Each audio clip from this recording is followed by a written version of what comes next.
શું મિત્રો તમે આ દ્વારકામાં આવેલું ભટકેશ્વર મહાદેવ મંદિર જોયેલું હે ચમત્કારિક? તો દ્વારકાના દરિયા કિનારે અરબી સમુદ્રમાં ટાપુ પર સ્થિત છે અને 5,500 વર્ષનો ઇતિહાસ ધરાવે છે અને સ્વયંભૂ શિવલિંગ હે પ્રગટ થયેલું, કોઈ સ્થાપના કરેલો નથી. તો આઈને મેં એક ચમત્કાર નોટિસ કર્યું છે.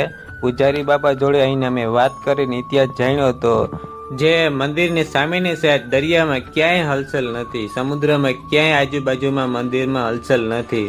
એકદમ શાંત દરિયો હે, મોજા પણ આવતા નથી. ગમે એવું તોફાન હોય, આંધી હોય, થોડા આગળ જઈએ દરિયામાં એટલે ફૂલ મોજા હે ને દરિયામાં ભરસક એકદમ ઉછાળ હે પાણીનો. તો આ એક અહીંનો ચમત્કાર છે. જગત ગુરુ આદિ શંકરાચાર્યએ અહીંનું મંદિરનું નિર્માણ કરાવ્યું હતું અને અહીંને એ પણ એક માન્યતા છે કે ખુદ સમુદ્રદેવ ભગવાન મહાદેવની પૂજા કરવા આવે છે.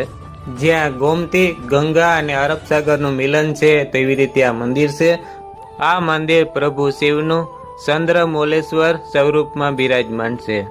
જ્યારે સૂર્યદેવ અસ્ત થતો હોય, સનસેટનો સમય હોય, ત્યારે એવું લાગે છે કે પ્રકૃતિ બધી સમુદ્રદેવ ભગવાન મહાદેવની આરતી કરી રહ્યા હોય.